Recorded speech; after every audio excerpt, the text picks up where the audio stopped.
Sherwood. Read, watch, listen. Chapter 7. A Mad Tea Party.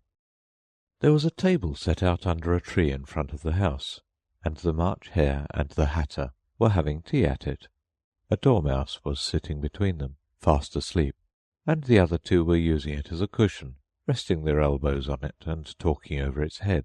Very uncomfortable for the dormouse, thought Alice. Only, as it's asleep, I suppose it doesn't mind. The table was a large one, but the three were all crowded together at one corner of it.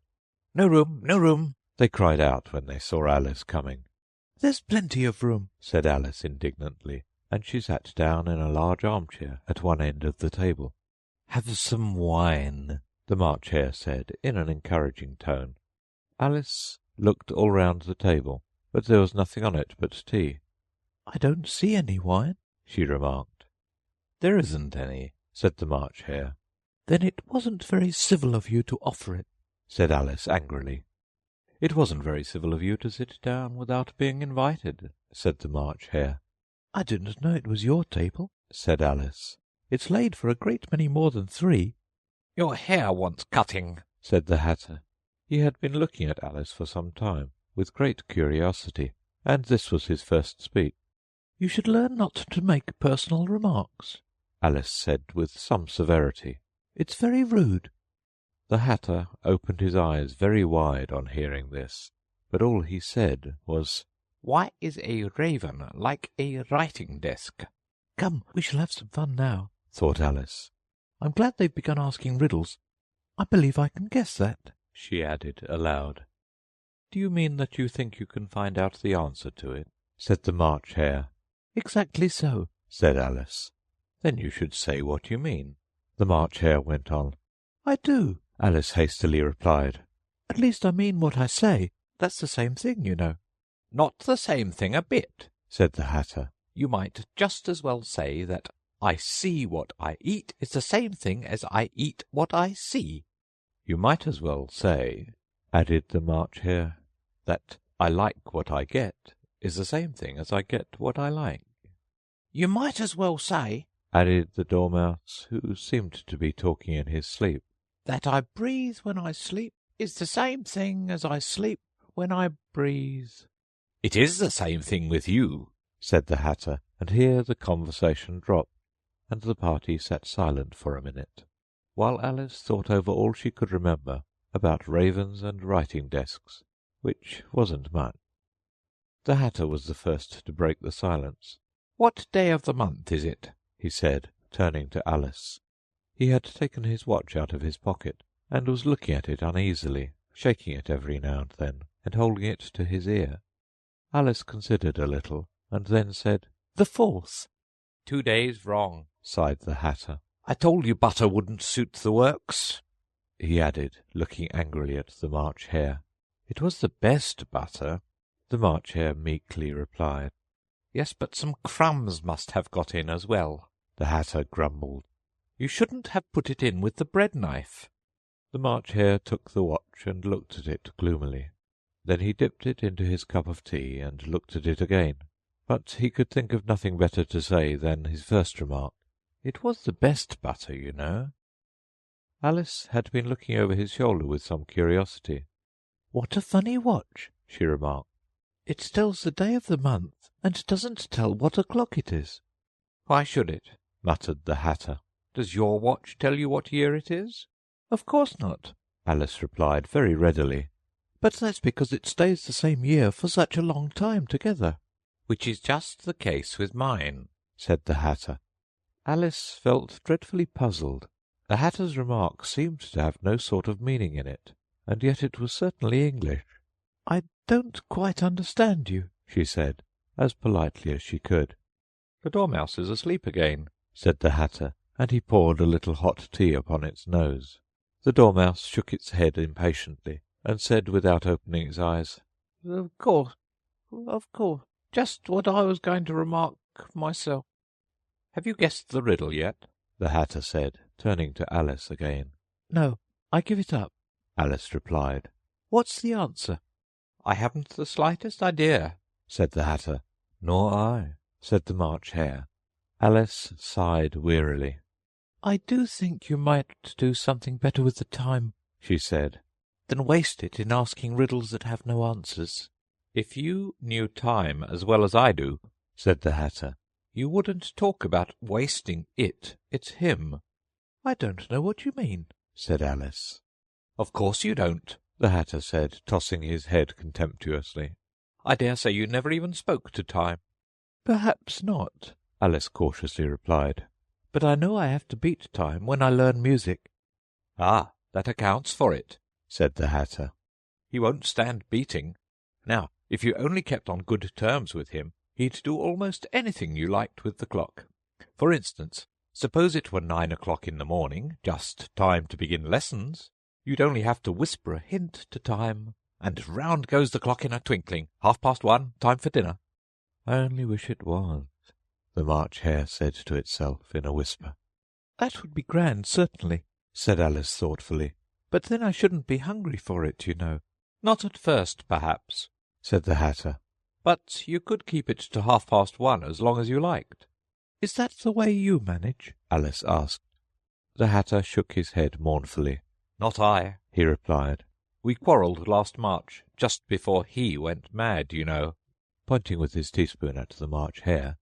It was at the great concert given by the Queen of Hearts, and I had to sing Twinkle, Twinkle, Little Bat, How I Wonder What You're At. You know the song, perhaps? I've heard something like it, said Alice. It goes on, you know, the Hatter continued, in this way. Up above the world you fly, like a tea-tray in the sky. Twinkle, twinkle.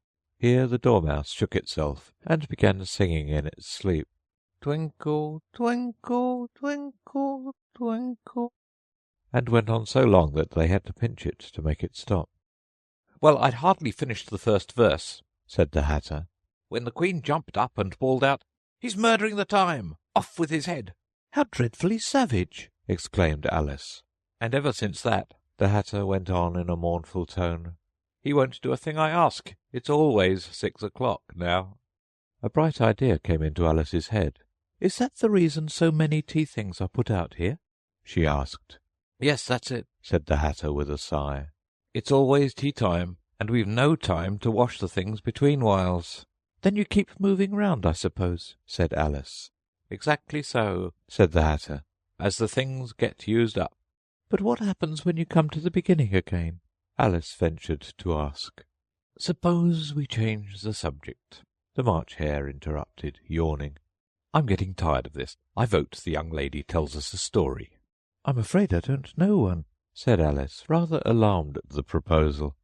Then the Dormouse shall, they both cried. Wake up, Dormouse! And they pinched it on both sides at once.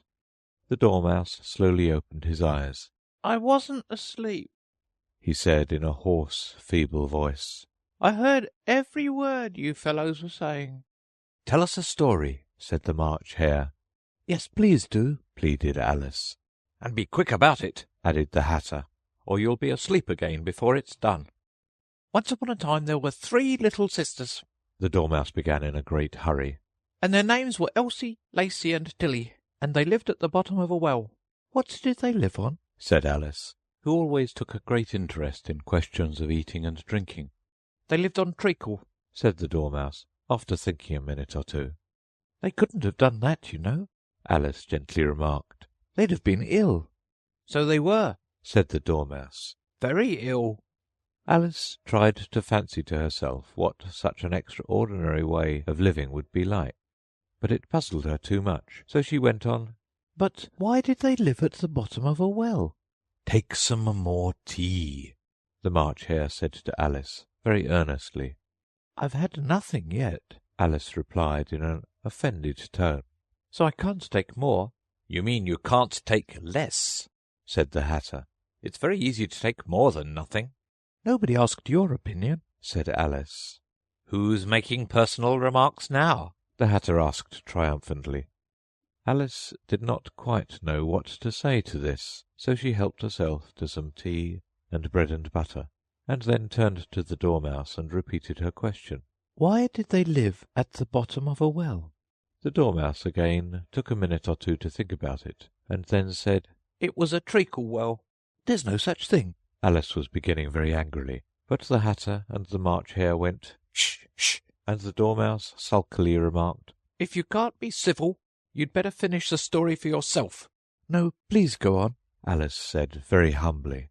I won't interrupt again. I dare say there may be one. One indeed. Said the Dormouse indignantly. However, he consented to go on. And so, these three little sisters, they were learning to draw, you know. What did they draw? Said Alice, quite forgetting her promise. Treacle. Said the Dormouse, without considering at all this time. I want a clean cup. Interrupted the Hatter. Let's all move one place on. He moved on as he spoke, and the Dormouse followed him. The March Hare moved into the Dormouse's place, and Alice, rather unwillingly, took the place of the March Hare. The Hatter was the only one who got any advantage from the change, and Alice was a good deal worse off than before, as the March Hare had just upset the milk jug into his plate. Alice did not wish to offend the Dormouse again, so she began very cautiously. But I don't understand. Where did they draw the treacle from? You can draw water out of a water well, said the Hatter. so I should think you could draw a treacle out of a treacle well. Eh, stupid? But they were in the well. Alice said to the Dormouse, not choosing to notice this last remark. Of course they were, said the Dormouse. well in. This answer so confused poor Alice that she let the Dormouse go on for some time without interrupting it. They were learning to draw. The Dormouse went on, yawning and rubbing its eyes, for it was getting very sleepy. And they drew all manner of things, everything that begins with an M. Why with an M? Said Alice. Why not? Said the March Hare. Alice was silent. The Dormouse had closed its eyes by this time, and was going off into a doze, but on being pinched by the Hatter, it woke up again with a little shriek, and went on, That begins with an M, such as mousetrap, and the moon, and memory, and muchness. You know, you say things are much of a muchness. Did you ever see such a thing as a drawing of a muchness? Really, now you ask me, said Alice, very much confused. I don't think. Then you shouldn't talk, said the Hatter. This piece of rudeness was more than Alice could bear. She got up in great disgust and walked off. The Dormouse fell asleep instantly, and neither of the others took the least notice of her going, though she looked back once or twice, half hoping that they would call after her. The last time she saw them, they were trying to put the Dormouse into the teapot. At any rate, I'll never go there again, said Alice as she picked her way through the wood. It's the stupidest tea party I ever was at in all my life. Just as she said this, she noticed that one of the trees had a door leading right into it. That's very curious, she thought. But everything's curious today. I think I may as well go in at once. And in she went. Once more she found herself in the long hall, and close to the little glass table. Now I'll manage better this time, she said to herself, and began by taking the little golden key and unlocking the door that led into the garden. Then she went to work nibbling at the mushroom. She had kept a piece of it in her pocket, till she was about a foot high. Then she walked down the little passage, and then she found herself at last in the beautiful garden, among the bright flower-beds and the cool fountains. Chapter 8. The Queen's Croquet Ground. A large rose-tree stood near the entrance of the garden. The roses growing on it were white, but there were 3 gardeners at it, busily painting them red. Alice thought this a very curious thing, and she went nearer to watch them, and just as she came up to them she heard one of them say, Look out now, Five. Don't go splashing paint over me like that. I couldn't help it, said Five in a sulky tone. 7 jogged my elbow. On which 7 looked up and said, That's right, 5. Always lay the blame on others. You'd better not talk, said 5. I heard the Queen say only yesterday you deserved to be beheaded. What for? Said the one who had spoken first. That's none of your business, 2, said 7. Yes, it is his business, said 5, and I'll tell him. It was for bringing the cook tulip roots instead of onions. 7 flung down his brush, and had just begun, Well, of all the unjust things, when his eye chanced to fall upon Alice, as she stood watching them, and he checked himself suddenly. The others looked round also, and all of them bowed low. "Would you tell me," said Alice, a little timidly, "why you are painting those roses?" 5 and 7 said nothing, but looked at 2. 2 began in a low voice, "Why, the fact is, you see, miss, this here ought to have been a red rose tree, and we put a white one in by mistake, and if the Queen was to find it out, we should all have our heads cut off, you know. So you see, miss, we're doing our best, afore she comes, to—" At this moment 5, who had been anxiously looking across the garden, called out, "The Queen! The Queen!" and the 3 gardeners instantly threw themselves flat upon their faces. There was a sound of many footsteps, and Alice looked round, eager to see the Queen. First came 10 soldiers carrying clubs. These were all shaped like the 3 gardeners, oblong and flat, with their hands and feet at the corners. Next the 10 courtiers. These were ornamented all over with diamonds, and walked 2 and 2, as the soldiers did. After these came the royal children. There were 10 of them, and the little dears came jumping merrily along, hand in hand, in couples. They were all ornamented with hearts. Next came the guests, mostly kings and queens, and among them Alice recognized the white rabbit. It was talking in a hurried, nervous manner, smiling at everything that was said, and went by without noticing her. Then followed the knave of hearts, carrying the king's crown on a crimson velvet cushion. And last of all this grand procession came the King and Queen of Hearts. Alice was rather doubtful whether she ought not to lie down on her face like the 3 gardeners, but she could not remember ever having heard of such a rule at processions. "And besides, what would be the use of a procession," thought she, "if people had all to lie down upon their faces, so that they couldn't see it?" So she stood still where she was and waited. When the procession came opposite to Alice, they all stopped and looked at her, and the Queen said severely, "Who is this?" She said it to the knave of hearts, who only bowed and smiled in reply. "Idiot!" said the Queen, tossing her head impatiently, and turning to Alice she went on, "What's your name, child?" "My name is Alice, so please your majesty," said Alice very politely, but she added to herself, "Why, they're only a pack of cards after all. I needn't be afraid of them." "And who are these?" said the Queen, pointing to the 3 gardeners who were lying round the rose-tree. For, you see, as they were lying on their faces, and the pattern on their backs was the same as the rest of the pack, she could not tell whether they were gardeners, or soldiers, or courtiers, or 3 of her own children. "How should I know?" said Alice, surprised at her own courage. "It's no business of mine." The Queen turned crimson with fury, and after glaring at her for a moment like a wild beast, screamed, "With her head off!" "Nonsense!" said Alice very loudly and decidedly, and the Queen was silent. The King laid his hand upon her arm and timidly said, "Consider, my dear, she is only a child." The Queen turned angrily away from him and said to the knave, "Turn them over." The knave did so, very carefully, with 1 foot. "Get up," said the Queen in a shrill, loud voice, and the 3 gardeners instantly jumped up and began bowing to the King, the Queen, the royal children, and everybody else. "Leave off that," screamed the Queen. "You make me giddy." And then, turning to the rose-tree, she went on, "What have you been doing here?" "May it please your majesty," said 2 in a very humble tone, going down on one knee as he spoke. "We were trying—" "I see," said the Queen, who had meanwhile been examining the roses. "Off with their heads." And the procession moved on, 3 of the soldiers remaining behind to execute the unfortunate gardeners, who ran to Alice for protection. "You shan't be beheaded," said Alice, and she put them into a large flower-pot that stood near. The 3 soldiers wandered about for a minute or 2 looking for them, and then quietly marched off after the others. "Are their heads off?" shouted the Queen. "Their heads are gone, if it please your majesty," the soldiers shouted in reply. "That's right," shouted the Queen. "Can you play croquet?" The soldiers were silent and looked at Alice, as the question was evidently meant for her. "Yes," shouted Alice. "Come on, then," roared the Queen, and Alice joined the procession, wondering very much what would happen next. It's a very fine day," said a timid voice at her side. She was walking by the white rabbit, who was peeping anxiously into her face. "Very," said Alice. "Where's the Duchess?"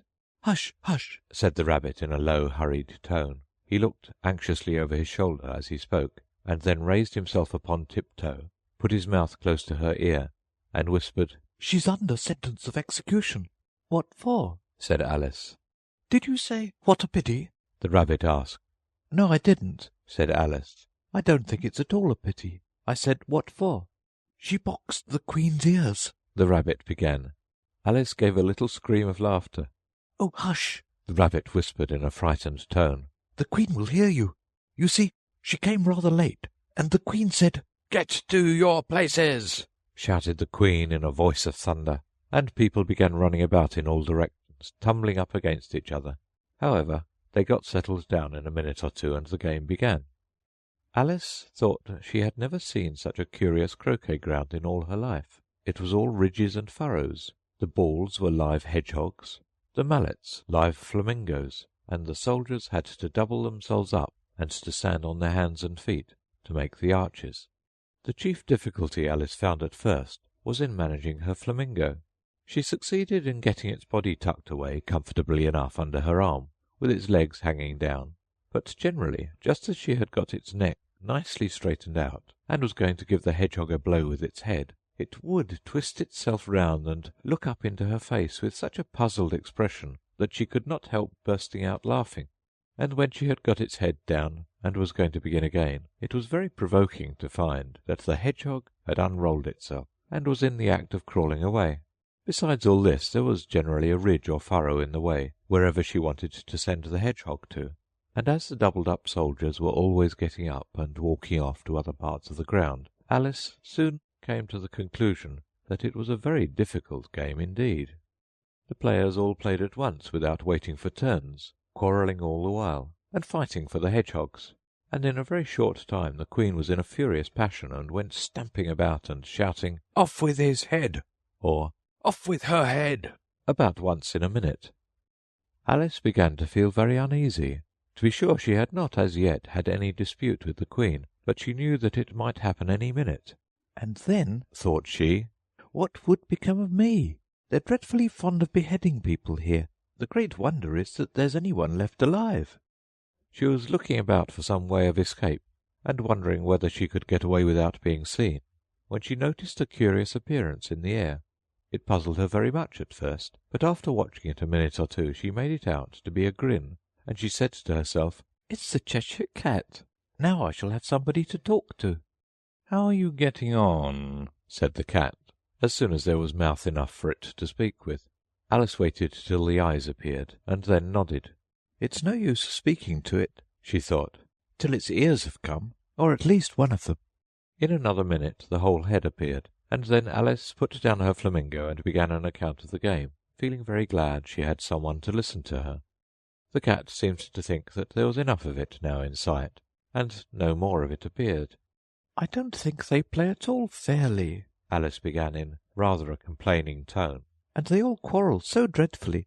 One can't hear oneself speak, and they don't seem to have any rules in particular. At least, if there are, nobody attends to them, and you've no idea how confusing it is, all the things being alive. For instance, there's the arch I've got to go through next, walking round at the other end of the ground, and I should have croqueted the Queen's hedgehog just now, only it ran away when it saw mine coming." "How do you like the Queen?" said the cat in a low voice. "Not at all," said Alice. "She's so extremely—" Just then she noticed that the Queen was close behind her, listening, so she went on, "likely to win, that it's hardly worth while finishing the game." The Queen smiled and passed on. "Who are you talking to?" said the King, going up to Alice and looking at the cat's head with great curiosity. "It's a friend of mine, a Cheshire Cat," said Alice. "Allow me to introduce it." "I don't like the look of it at all," said the King. "However, it may kiss my hand if it likes." "I'd rather not," the cat remarked. "Don't be impertinent," said the King. "and don't look at me like that." He got behind Alice as he spoke. "A cat may look at a king," said Alice. "I've read that in some book, but I don't remember where." "Well, it must be removed," said the King very decidedly, and he called the Queen, who was passing at the moment. "My dear, I wish you would have this cat removed." The Queen had only one way of settling all difficulties, great or small. "Off with his head!" she said, without even looking round. I'll fetch the executioner myself," said the king eagerly, and he hurried off. Alice thought she might as well go back and see how the game was going on, as she heard the queen's voice in the distance, screaming with passion. She had already heard her sentence 3 of the players to be executed for having missed their turns, and she did not like the look of things at all, as the game was in such confusion that she never knew whether it was her turn or not. So she went in search of her hedgehog. The hedgehog was engaged in a fight with another hedgehog, which seemed to Alice an excellent opportunity for croqueting one of them with the other. The only difficulty was that her flamingo was gone across to the other side of the garden, where Alice could see it trying in a helpless sort of way to fly up into a tree. By the time she had caught the flamingo and brought it back, the fight was over, and both the hedgehogs were out of sight. But it doesn't matter much, thought Alice, as all the archers are gone from this side of the ground. So she tucked it away under her arm, that it might not escape again, and went back for a little more conversation with her friend. When she got back to the Cheshire Cat, she was surprised to find quite a large crowd collected round it. There was a dispute going on between the executioner, the king, and the queen, who were all talking at once, while all the rest were quite silent, and looked very uncomfortable. The moment Alice appeared, she was appealed to by all 3 to settle the question, and they repeated their arguments to her, though, as they all spoke at once, she found it very hard indeed to make out exactly what they said. The executioner's argument was that you couldn't cut off a head unless there was a body to cut it off from, that he had never had to do such a thing before, and he wasn't going to begin at his time of life. The king's argument was that anything that had a head could be beheaded, and that you weren't to talk nonsense. The queen's argument was that if something wasn't done about it in less than no time, she'd have everybody executed all round. It was this last remark that had made the whole party look so grave and anxious. Alice could think of nothing else to say but, "It belongs to the Duchess. You'd better ask her about it." "She's in prison," the queen said to the executioner. "Fetch her here." And the executioner went off like an arrow. The cat's head began fading away the moment he was gone, and by the time he had come back with the Duchess, it had entirely disappeared. So the king and the executioner ran wildly up and down looking for it, while the rest of the party went back to the game. Thanks for watching Sherwood. Scan the QR code to download our free app. Subscribe for unlimited access to books, audiobooks, podcasts, movies, and shows. See you next time.